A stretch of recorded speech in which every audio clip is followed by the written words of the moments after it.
आज आपको क्या मिल रहा है? 5 किलो चावल।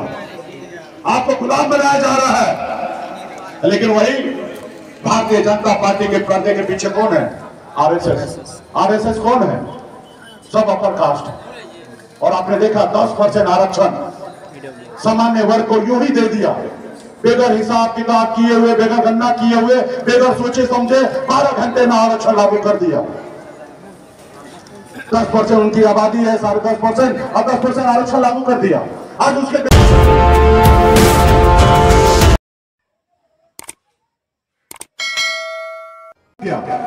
वहां मेहनत किया, मजदूरी किया, 900 रुपया महीने पे नौकरी करता था, 30 रुपया रोज पर मजदूरी करता था। लेकिन बंबई जैसे शहर में मेहनत के बल पे, संघर्ष के बदौलत वहां पे झंडा गाड़ा, मैंने अपना नसीब को बदला। लोग कहते हैं कि मेरा नसीब गरीब है, क्या कर सकते हैं? नहीं, आप स्वयं अपने नसीब को बदल सकते हैं साथियों। आपका नसीब कोई और नहीं बदलेगा। आप अपना नसीब को बदल सकते हैं संघर्ष के बदौलत।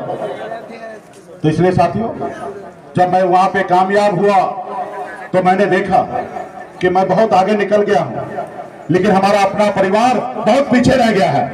लोग चांद पे घर बनाने के लिए सोच रहा है, लेकिन हमारे लोगों के लिए इस धरती पर रहने के लिए घर नहीं है। फिर मैंने बॉम्बे के ऐशोआराम जिंदगी को छोड़कर पिछले 10 साल से लगातार आपके हक अधिकार के लिए मैं संघर्ष कर रहा हूं, लड़ाई लड़ रहा हूं। और इसमें आप लोगों का भी भरपूर सहयोग है, क्योंकि हमारी जो लड़ाई है वो दरभंगा जिला से ही निकला है। आज भले हम देश में हमें लोग जानने पहचानने लगे हैं, लेकिन हमारा नींव जो है दरभंगा जिला से ही है। जब हम अधिकार के लिए लड़ाई लड़े तो आपने कहा कि सन अब्दुल्ला आप आगे बढ़ो, हम आपके साथ हैं। आपने हमें अपना बेटा, आपने अपना नेता, आपने अपना भाई जब माना, तब हमने बिहार में परिवर्तन लाया। हम निश्चित तौर पे हम जो लड़ाई लड़ रहे हैं आरक्षण का, वो पूरा नहीं कर पाए, लेकिन हमने कम उपलब्धि हासिल नहीं किया। बिहार में कल तक निषाद का बेटा एक टिकट मांगने के लिए पूरी जिंदगी बिता देता था, एक टिकट नसीब नहीं होता था। लेकिन आज बिहार में निषाद मल्ला का बेटा टिकट मांगता नहीं है, टिकट बांटता है। ये हमारी पहचान है। आपने देखा 2020 में 4 विधायक हमने बनाया था।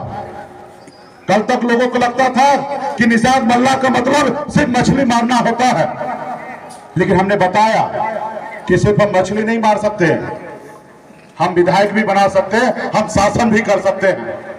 और आपने देखा 4 विधायक बनाया, अपने दम पर बिहार में मंत्री बने, किसी के मेहरबानी से नहीं बने थे। हमारे पास 4 ही विधायक था, लेकिन 74 विधायक से कम नहीं था। अगर 74 वाला समर्थन वापस करता तो भी सरकार गिरता, और 4 वाला वापस लेता तो भी सरकार गिरता। ये हमारे पास ताकत था। आजाद भारत में, हिंदुस्तान में पहली बार बिहार में एक निषाद मल्ला के बेटा के समर्थन से बिहार में मुख्यमंत्री बनाया गया। साथियों, बिहार में मुख्यमंत्री बनाया गया। अगर हम समर्थन नहीं देते तो मुख्यमंत्री नहीं बनते नीतीश कुमार जी। हम अगर चाहते तो तेजस्वी प्रसाद मुख्यमंत्री बन जाता। तो ये करके हमने दिखाया बिहार में। ये कम उपलब्धि नहीं है साथियों। तो इसलिए साथियों, ये कैसे कब हुआ? जब आपने हमें अपना भाई, अपना नेता, अपना बेटा माना, कहा सन ऑफ मल्ला आप आगे बढ़ो, हम आपके साथ हैं, तब ऐसा हुआ। लोग आपको एक टिकट नहीं देना चाहता है। लोग आपको पार्टनर कैसे बना लेगा, वो भी सत्ता में, गठबंधन में ले लेगा, 11-12 सीट देगा। वो इसलिए दिया क्योंकि एक बड़ा फौज जो बिहार में निषाद समाज का जो है ना, वो मेरे साथ खड़ा है। इसलिए दिल्ली वाला से लेकर पटना के लोग मानने लगा कि बिहार में एक ही नेता है, वो है सन ऑफ मल्ला नेता है, इनको साथ लो। जब सन ऑफ मल्ला के साथ लोगे तो नदी पार कर लोगे। जैसे कभी पूर्वज, उनके पूर्वज ने भगवान श्री राम को पार लगाया था, उसी तरीके से निषाद के बेटा को लोगे साथ तो पार लग जाओगे। तब आपसे गठबंधन किया। तो साथियों, ये तो हमने बता दिया ना, 4 विधायक बनाने के। आपका साथ रहा तो 40 बनाएंगे, और एक समय आएगा 125 बना देंगे, और अपने दम पर बिहार में सरकार बना लेंगे। और यही चीज उनको अच्छा नहीं लगा। आपका जितना आप मजबूत हैं, उतना ही चालाक आपका दुश्मन भी है। वो आपका दुश्मन जो है वो नहीं चाहता है कि निषाद का बेटा सर उठा के जिए। वो चाहता है कि आजादी से लेकर अब तक जैसे सर झुका के हमारा गुलाम बन के है, वैसे आने वाला 100 साल तक हमारा गुलाम बन के रहे। वो नहीं चाहता है कि आपको बेहतर जिंदगी हो, और इसलिए उन्होंने षड्यंत्र के तहत आपने देखा हमारा विधायक खरीद लिया, हमें वो सरकार से बाहर कर दिया जो सरकार हमने बनाया था। उसको मुझसे तकलीफ नहीं था, उसको आपसे तकलीफ था।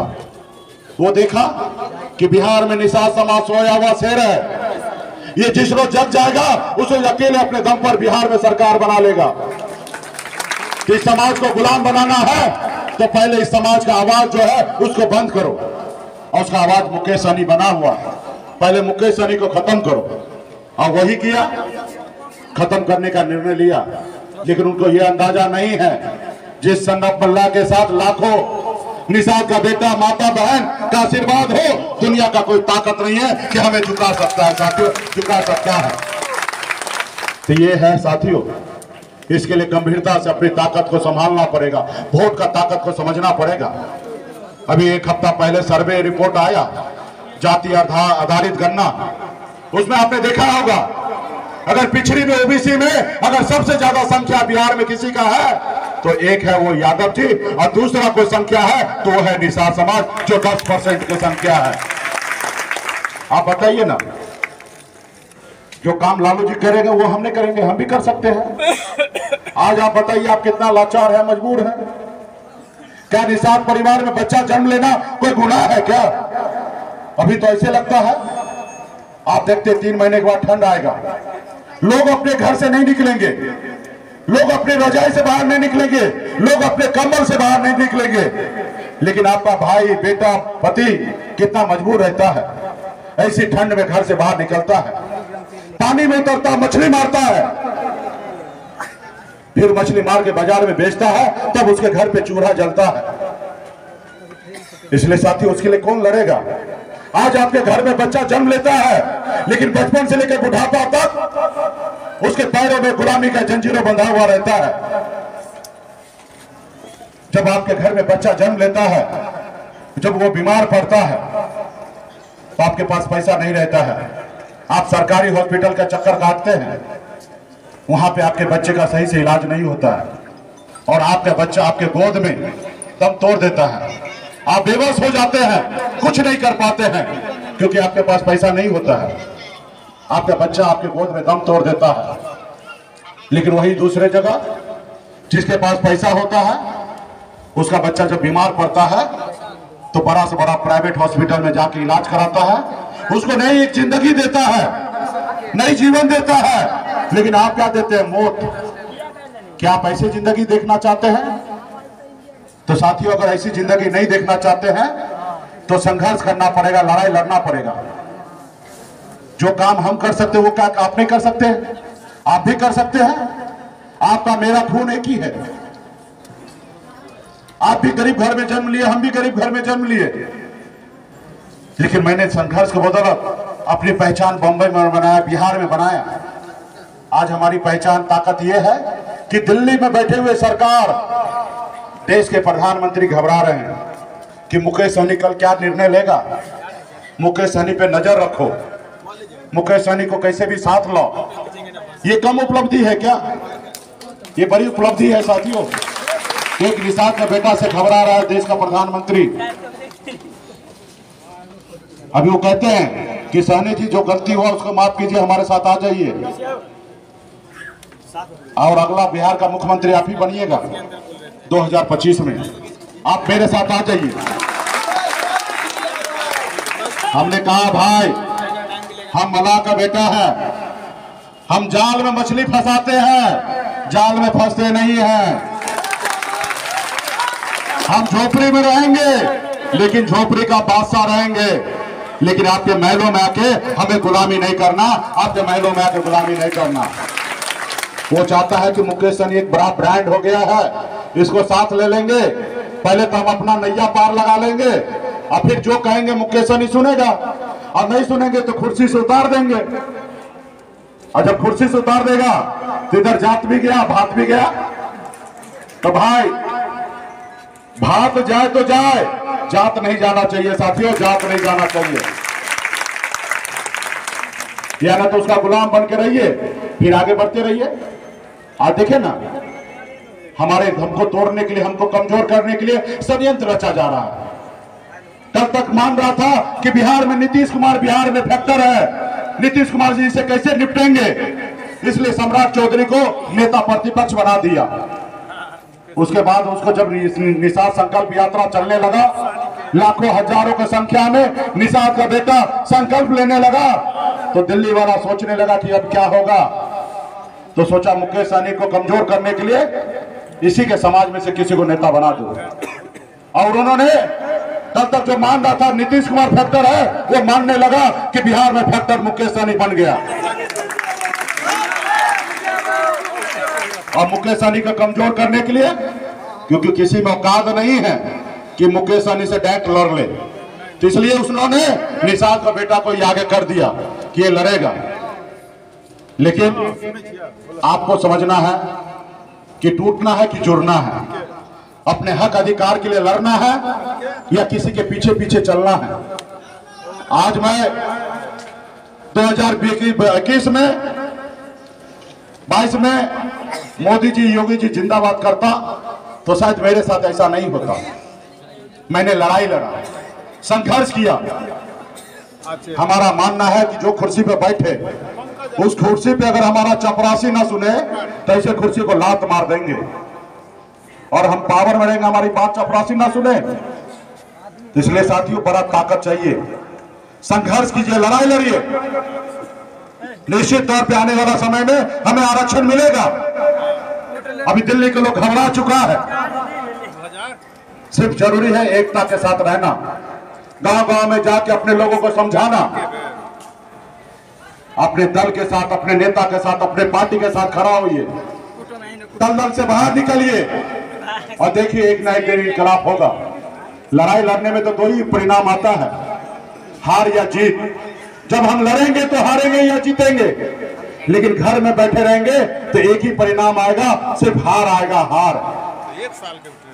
और हम मैदान में रहेंगे। आपने देखा ना 2019 में लड़े, गिर गए, फिर मजबूती से तैयारी किए, और जब 2020 में लड़े तो 4 विधायक बनाए और अपने आप को मंत्री बन गए। बिहार में हम काम करने लगे, जो विभाग हमें मिला उसमें 90% तक अनुदान हमने कर दिया था। अगर किसी मछुआरा का बेटा को अगर 10 लाख रुपए का गाड़ी खरीदना था तो 10 लाख रुपए में सिर्फ 1 ही लाख रुपया भरना पड़ता, 9 लाख रुपया सरकार भरता। ये क्यों हुआ? क्योंकि आपका भाई खजाना के पास पहुंच गया। पटना में खजाना है, 2,62,000 करोड़ रुपया का बजट बनता है एक साल में, लेकिन खजाना के पास आपका कोई नहीं है। जब आपने हमें मौका दिया, साथ दिया, तो खजाना के पास बैठ गया। और 4 गो नेता था, 4 नेता में एक नीतीश कुमार जी, एक बीजेपी का, एक मांझी जी, और चौथा आपका भाई था, आपका बेटा था। जब ऊपर के कुर्सी में बैठता था तो 4 ही नेता बैठते थे, बाकी ऐसे जनता में विधायक, मंत्री, सांसद बैठा करता था, और 4 में एक आपका भाई था। जब 2,62,000 करोड़ का बजट बनता था तो वहां पे हम भी सोचते थे कि बिहार में विकास कैसे होगा, क्योंकि वो खजाना के पास हम पहुंच गए थे। सरकार का चाबी मेरे पास था, आज आपका चाबी आपके पास नहीं है, खजाना के पास आपका लोग नहीं है। आज आपके साथ अन्याय होगा, अत्याचार होगा, कोई सुदेखने वाला नहीं है, और जो है वहां पे वो लीडर नहीं है, वो लॉर्डर है। बिहार में 2 चीज होता है, एगो लीडर, एगो लॉर्डर। लीडर का मतलब होता है नीतीश कुमार जी, लालू प्रसाद यादव जी, और लॉर्डर का मतलब होता है विधायक, सांसद, जो उनके सुप्रीमो कहेंगे वही उनको सुनना है। जैसे ट्रक में कैसे सामान भरने के लिए मालिक बोल देता है, तो नौकर का क्या काम होता है? ट्रक भरने का, वो है लॉर्डर। और लीडर होता है जो डिसीजन लेता है। आज तेजस्वी प्रसाद लीडर है, वो अगर कल जाएगा, जो चाहेगा वो कर सकता है। अगर उसके मन में आ जाए कि बिहार में जितने भी गौपालक हैं सबको गाय मुफ्त में दे तो बांट सकते हैं, लेकिन लॉर्डर ऐसा नहीं कर सकता।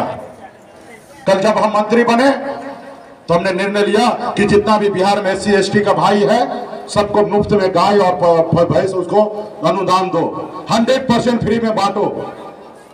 जब हम मंत्री थे बकरी शुगर ये सब गरीब लोगों को फ्री में अनुदान में बांटो। जब हमारे तालाब पे अतिक्रमण हुआ था हमने ऑर्डर कर दिया एक भी तालाब पे अतिक्रमण नहीं होना चाहिए, सबको तोड़ के हटाओ, और हटने लगा। जो तालाब सूख चुका है उसको ओराईकरण करो, नए तालाब का निर्माण करो, मछुआरा के लिए एक से एक योजना बनाओ। ये सब क्यों हुआ? आपके हक अधिकार का काम हो रहा था। मैं तो मजबूत मंत्री था, मैं तो जो चाहता विभाग वो ले सकता था, एक से एक बड़ा से बड़ा विभाग ले सकता था, PWD से लेकर बड़े से बड़े विभाग ले सकता था। लेकिन हमने कहा नहीं, हमें यही विभाग चाहिए, पशु एवं मत्स्य संसाधन विभाग, क्योंकि हम अपने लोगों के लिए काम करना चाहते हैं, अपने लोगों को न्याय दिलाना चाहते हैं। तो इसलिए साथियों आने वाला समय में हमें बड़ी लड़ाई लड़ना है, उसके लिए संकल्प लेना पड़ेगा, संघर्ष करना पड़ेगा। तो क्या आप लोग लड़ाई लड़ने के लिए तैयार हैं? चलिए बहुत बहुत धन्यवाद आप सभी को, सभी के पास जोश है। और पीछे वाला कोई हाथ नहीं दिखा भाई, क्या आप लोग है ना लड़ाई लड़ने के लिए? चलिए बहुत बहुत धन्यवाद आप सभी को। तो साथियों कोई भी लड़ाई लड़ना है तो मजबूत इरादा करना पड़ता है, संकल्प लेना पड़ता है। जैसे कभी दशरथ मांझी ने संकल्प लिया था, जब तक उन्होंने एक नारा दिया, जब तक तोड़ेंगे नहीं तब तक छोड़ेंगे नहीं। एक मुसहर का बेटा ने पहाड़ को तोड़कर रास्ता बना दिया, क्योंकि उन्होंने संकल्प लिया था कि हम ये काम करेंगे। हमारे पूर्वज ने संकल्प लिया था कि अंग्रेज को मार के भगाएंगे और फिर महाभारत के भगा के देश को आजाद कराया। उसी तरीके से आपको हमको सभी को संकल्प लेना है कि जब तक हम अपने समाज को आरक्षण नहीं दिला देंगे तब तक हम चैन से बैठेंगे नहीं साथियों, चैन से बैठेंगे नहीं। इसलिए साथियों लड़ाई लड़ना पड़ेगा, पावर ही सब चीज है। आपने देखा ना मोदी जी आए 2014 में, हम लोग को लगा एक पिछड़ा का बेटा है, अच्छा दिन हम लोगों को आएगा। हम भी बहुत मेहनत किए, राजनीति हम वहीं से स्टार्ट किए, अब मोदी जी के लिए जम के काम किए। कीर्ति आजाद जी को, कुमदेव जी को, उधर रामचंद्र जी को, सबके लिए मदद किए, सबको चुनाव जिताए। हमको लगा हमारा अच्छा दिन आएगा, लेकिन क्या अच्छा दिन आया? आज आपको क्या मिल रहा है? 5 किलो चावल। आपको गुलाम बनाया जा रहा है। लेकिन वही भारतीय जनता पार्टी के पर्दे के पीछे कौन है? आरएसएस कौन है? सब अपर कास्ट है। और आपने देखा 10% आरक्षण सामान्य वर्ग को यूं ही दे दिया, बेगर हिसाब किताब किए हुए, बेगर गणना किए हुए, बेगर सोचे समझे 12 घंटे में आरक्षण लागू कर दिया। 10% उनकी आबादी है, 10.5% और 10% आरक्षण लागू कर दिया। आज उसके बेटा डॉक्टर बन रहा है, इंजीनियर बन रहा है, कलेक्टर बन रहा है, और आपके बच्चे को 5 किलो चावल दिया जा रहा है। इसके लिए लड़ाई लड़ना पड़ेगा। हम इस बात का विरोध नहीं करते हैं कि ब्राह्मण भूमियार लाला को बेटा को आरक्षण आपने क्यों दिया।